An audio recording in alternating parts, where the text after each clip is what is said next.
इस वीडियो में हम एक्स्ट्रा क्वेश्चंस करने जा रहे हैं क्लास 9 के chapter 4 electoral politics social studies का। कुछ इंपॉर्टेंट क्वेश्चंस है इसके अंदर जो कि शॉर्ट क्वेश्चन है। सबसे पहले स्टार्ट करते हैं शॉर्ट क्वेश्चन आंसर्स के साथ। Why do we need a election, give one reason. Elections हमें क्यों चाहिए होते हैं उसका एक रीज़न बताना है। तो रीज़न तो बहुत है। इसमें लिखा हुआ है कि through election we can choose the party whose policies will guide the government and the law making. हम क्या कर सकते हैं, इलेक्शंस के थ्रू ऐसी पार्टी चूज कर सकते हैं हमारी मर्जी से कि कौन हमारे लिए गवर्नमेंट बनाएगा, कौन हमारे लिए लॉज बनाएगा। Then second question is again very important, who led the Nyaya Yudh. न्याय युद्ध किसने लेड किया था? तो इसका आंसर है Chaudhary Devilal. Very important question. फिर है what was the promises Chaudhary Devilal made to the farmers and the small business. जो फार्मर्स थे और जो स्मॉल स्मॉल जो बिजनेसमैन थे, चौधरी देवीलाल ने उनसे क्या प्रॉमिस किया था? He would waive the loans of the farmers and the small business. वो क्या करेंगे, जो भी स्मॉल फार्मर्स हैं, जो स्मॉल बिजनेस मैन्स हैं, उनका जो लोन्स है वो वेव करेंगे। ओके, मीन्स सारे laws loans of the farmers and small business को सारा माफ कर देंगे, जितने भी लोन्स वगैरह हैं। Now next question is how are candidates elected in India. India में जो कैंडिडेट्स हैं वो कैसे इलेक्ट होते हैं? The candidate who secure the highest number of the vote is elected. जो कैंडिडेट जिसके पास हायर नंबर ऑफ वोट्स होगा वो इलेक्ट हो जाएगा। नेक्स्ट क्वेश्चन है what is mean by the reserved constituency. Reserved constituency का क्या मतलब होता है? So answer is in a reserved constituency only some who belongs to the SC, ST or the voter section can stand for the। Reserved constituency में क्या होता है, जो वीकर सेक्शन होती है, मतलब जिनके पास लैक ऑफ एजुकेशन होती है, लैक ऑफ रिसोर्स होती है, वो भी क्या कर सकते हैं, अपना जो इलेक्शंस में अपने रिप्रेजेंटेटिव को चूज कर सकते हैं। उनके लिए क्या होता है, रिजर्वेशन दी जाती है उन्हें। ठीक है, तो इन रिजर्व कॉन्स्टिट्यूएंटली जो ओनली सम जो SC या ST से बिलोंग करते हैं और वोटर सेक्शन, वो क्या कर सकते हैं, वो भी इलेक्शंस में स्टैंड कर सकते हैं। नेक्स्ट क्वेश्चन है which proof of identity can be shown at the time of voting. Voting के टाइम पे आप कौन सा आइडेंटिटी प्रूफ शो कर सकते हो? एपिक। एपिक है इलेक्शन फोटो आइडेंटिटी कार्ड। ठीक है, गवर्नमेंट बहुत ट्राई कर रही है कि इसको हर लोग वोटर्स को तक पहुंचाया जाए, लेकिन ये आजकल इतना भी इम्पोर्टेंट नहीं है लेके जाना इलेक्शंस के टाइम पे। एंड आप जो रेशन कार्ड है एंड ड्राइविंग लाइसेंस है, यही सब शो करके दिखा सकते हो। नेक्स्ट क्वेश्चन है what is the use of the electronic voting machine. जो इलेक्ट्रॉनिक वोटिंग मशीन होता है उसका क्या यूज है? सो इसका यूज होता है to record the votes of the people. Obviously electronic voting machine क्या करेगी, पीपल के वोट्स रिकॉर्ड करेगी। पहले क्या होता था, चिट में लिख के से डाल दिया करते थे, तो वो तो चिट्स चेंज भी कर देते थे जो पॉलिटिकल पार्टीज के लीडर्स थे। लेकिन अब इलेक्ट्रॉनिक वोटिंग मशीन है, एक बार जिसमें सबमिट हो गया वो हो गया। What is an election manifesto. Very important, election manifesto क्या होता है? एक पैम्फलेट होती है या कोई भी बुकलेट जो कि एक पॉलिटिकल पार्टी इशू करती है, that tells about people about its programme and the policies. जैसे कि अभी एक पार्टी है, अब मेरे को उस पार्टी में ज्वाइंट होना है, तो उस पार्टी का मुझे इलेक्शन मैनिफेस्टो होना चाहिए, मेरे पास बुकलेट होनी चाहिए कि हाँ मैं उस पार्टी की हूँ। और वो जो पैम्फलेट है, वो बुकलेट है, वो मुझे उस पार्टी के सारे पॉलिसी, सारे प्रोग्राम्स के बारे में गाइड करता है।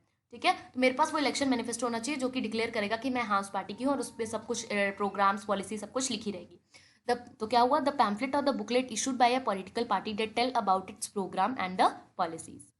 नाउ कुछ शॉर्ट क्वेश्चन आंसर्स हैं। Name the women led by the Chaudhary Devilal of the Haryana in 1987। What promises did he make to the layer of the voters before the election, which political party did he form.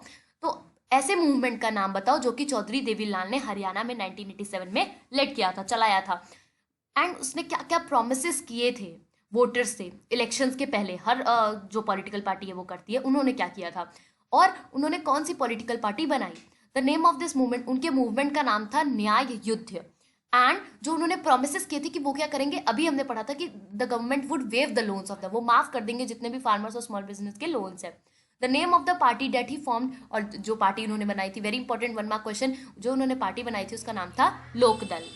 Now second question, why are the elections considered essential for any representative democracy, give 3 reason. क्यों इलेक्शंस इतने important होते हैं किसी भी democracy के लिए, किसी भी रिप्रेजेंटेटिव डेमोक्रेसी के लिए? गिव 3 रीजन दो।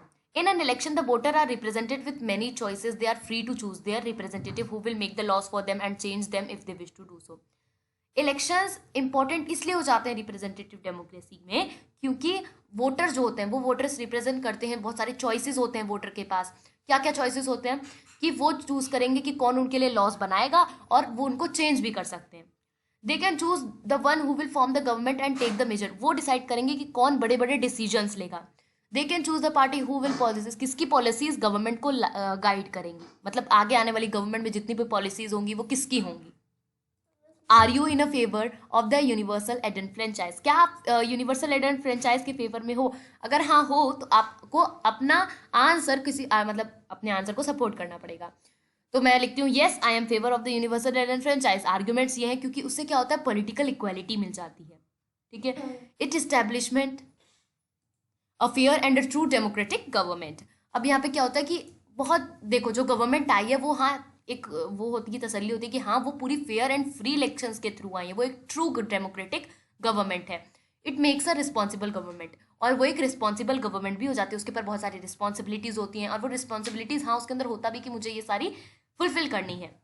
नेक्स्ट क्वेश्चन है what is meant by the seats the in the election, explain with example. Seats का मतलब क्या होता है इलेक्शंस में, थोड़ा एग्जाम्पल के साथ एक्सप्लेन करना। In India for Lok Sabha election the country is divided into 543 constituencies. ये है एक मार्क्स का क्वेश्चन कि जो इंडिया की जो कंट्री है वो कितने कॉन्स्टिट्यूएंसीज में डिवाइडेड है, 543। Similarly each state is divided into the specific number of the assemblies. तो क्वेश्चन क्या था कि सीट्स का मतलब क्या होता है, ओके। तो इन इंडिया फॉर लोकसभा के लिए जो कंट्री है वो कितने कंस्टिट्यूएंसी में डिवाइडेड है, 543 कंस्टिट्यूएंसी में, okay. Similarly each state is divided into the specific number, और इसीलिए बिल्कुल ऐसे ही जैसे इंडिया डिवाइडेड है कॉन्स्टिट्यूएंसी में, वैसे जो स्टेट है वो डिवाइडेड है specific number of assembly constituency में, ओके। इंडिया डिवाइडेड है कॉन्स्टिट्यूएंसी में हमारी कंट्री, वैसे ही स्टेट है। Each parliament constituency has with in its several assembly constituency. जो हर एक पार्लियामेंट्री कंस्टिट्यूएंसी होती है उसके अंदर बहुत सारी असेंबली कंस्टिट्यूएंसीज होती हैं। The same principles apply to the panchayat and municipal elections, ठीक है। यही चीज अप्लाई होती है पंचायत एंड म्यूनिसिपल इलेक्शंस में। The same principle applies to the panchayat and the municipal elections. Each village और town is divided into several wards that are like the constituency. जो हर विलेज होता है, हर टाउन होता है, वो बहुत सारे वार्ड्स में डिवाइडेड होता है। अभी हमने क्या पढ़ा, हमारी कंट्री डिवाइडेड है कंस्टिट्यूएंसीज में, फिर हमने देखा कि हमारा स्टेट डिवाइडेड है असेंबली कॉन्स्टिट्यूएंसीज में सर्वर, फिर हमने देखा कि पंचायत और म्यूनिसिपल इलेक्शंस के साथ भी यही है, जो ये सब डिवाइडेड है विलेज और टाउन, ये डिवाइडेड है वार्ड्स में, ठीक है। ये भी कंस्टिट्यूएंसी में डिवाइडेड है जिन्हें हम वार्ड्स कहते हैं। और जो हर वार्ड है उसको कौन इलेक्ट करता है, one member of the village और the urban local body. Sometimes these constituencies are counted as a seats for each constituency represent one seat in the assembly, और यही कॉन्स्टिट्यूएंसीज जो होती हैं आर काउंटेड, और फिर इन्हीं कॉन्स्टिट्यूएंसीज को हम सीट्स कहते हैं, ओके। एग्जाम्पल व्हेन वी से a party has one 20 seat, जब हम कहते हैं कि एक पार्टी 20 सीट्स जीत गई है, इसका मतलब जो कैंडिडेट है, candidate of that party one in the 20 assembly constituencies. एक स्टेट में उसने 20 असेंबली कंस्टिट्यूएंसीज जीती हैं, एंड इट हैज अ, और हर एक असेंबली कंस्टिट्यूएंसीज में 20 एमएलएज हैं, ओके। फिफ्थ क्वेश्चन है define the following universal adult franchise election photo identity card and voter slip, these are some of the important definitions. सबसे पहले universal adult franchise क्या है, it is a right guaranteed, इससे right मिल जाता है हर एक adult, man, women, rich, poor, white, black, vote करने का, सबको राइट का मतलब वोट करने का राइट मिलता है। For the representative to run the government, कि कौन गवर्नमेंट रन करेगा, अपने रिप्रेजेंटेटिव को चूज करने का। In practice it means that everyone should have the one vote and each vote should have the equal value. अगर हम एक लाइन में कहें तो इसका मतलब हर किसी के पास एक वोट होता है और हर वोट की एक ही वैल्यू होती है। Now election photo identity card क्या होता है, this is introduced by the government to stop the rigging. ये गवर्नमेंट ने चलाया है रिगिंग को स्टॉप करने के लिए। The voters are required to carry this card, voter को जरूरी होता है ये कार्ड कैरी करना जब भी वो बाहर जाते हैं वोट देने के लिए, ठीक है। गवर्नमेंट ने बहुत ट्राई कर रही है, government has tried to give this card to every person, हर पर्सन को दे, बट अभी तक ये कार्ड कंपलसरी नहीं हुआ है वोटिंग के लिए, मैंने पहले भी आपको बताया था। फिर है voters list. In a democratic election में the list of voters list, आपको नाम से ही पता लग रहा है जिन्होंने वोट किया उनकी लिस्ट। तो डेमोक्रेटिक इलेक्शन में जिन्होंने all a list of those person who are eligible to vote, जो वोट करने के एलिजिबल होते हैं, जो वोट करने के लायक होते हैं, लायक मतलब 18 अबव होते हैं, वो जब वोट करते हैं तो उसमें एक लिस्ट बनाई जाती है, prepared much before the election के पहले बनाई जाती है एंड गिवन टू एवरीवन। ये जो लिस्ट होती है officially called the electoral roll. And एक और इंपॉर्टेंट क्वेश्चन कि इसको हम इलेक्टोरल रोल भी कहते हैं एंड कॉमनली नोन एज, और इसी को कॉमनली हम वोटर्स की लिस्ट कह देते हैं। ये सबको दी जाती है इलेक्शन से पहले and given to everyone. So now long question answers हैं। आप describe the procedure for the nomination of the candidate, मैंने बहुत इंपॉर्टेंट क्वेश्चन यहाँ पे इंक्लूड किए हैं। Describe the procedure for the nominations of the candidate for the election in India. क्या process होता है कैंडिडेट के नॉमिनेशन का इंडिया में? So answer is anyone who can be a voter can else become a candidate. देखो, कोई भी voter है वो कैंडिडेट बन सकता है, बट कैसे? Political parties nominate their candidates who get a party symbol and support.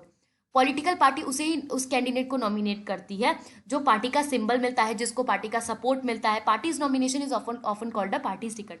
आपको पार्टी का नॉमिनेशन मिला, मतलब आपको पार्टी में ज्वाइन करने का आपको नॉमिनेशन मिला, तो इसका मतलब आपको पार्टी का टिकट मिल गया। Everyone who wish to contest an election has to fulfill the nomination form and give some money as a security deposit।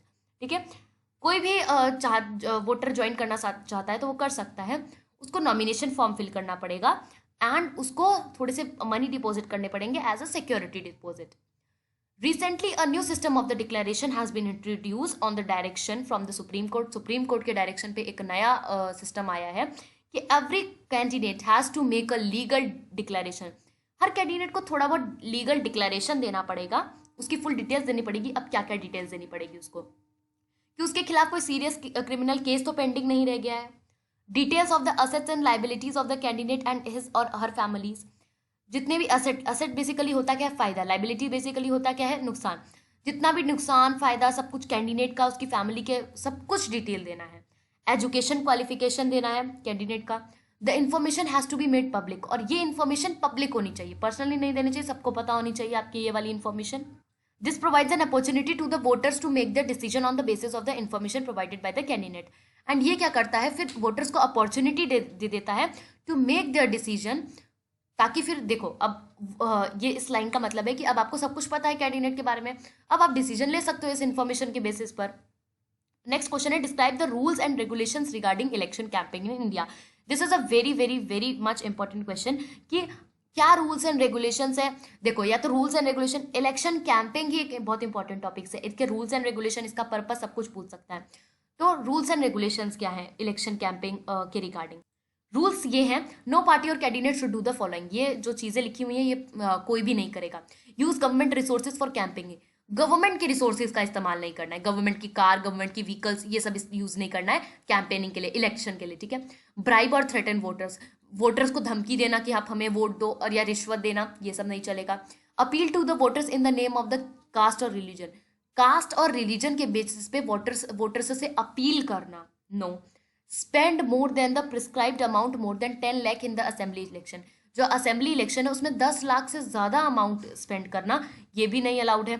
If any candidate violates the above laws, अभी जो हमने लॉज पढ़े कि मतलब उसको अपना इन्फॉर्मेशन देना है, सब कुछ सिक्योरिटी डिपॉजिट करना है, सब कुछ, अगर वो नहीं करता है तो कोर्ट से तो वो ऑब्वियसली रिजेक्ट हो गया, क्योंकि ये सुप्रीम कोर्ट के हैं कि उसको ये कुछ लीगल देने पड़ेंगे, जो लीगल इन्फॉर्मेशन है ये देनी पड़ेगी। Mention the eligibilities for the Indian citizen to be the member of the parliament. आप बताओ कि एक इंडियन सिटीजन के पास क्या एलिजिबिलिटी होनी चाहिए कि वो मेंबर ऑफ पार्लियामेंट बन सके।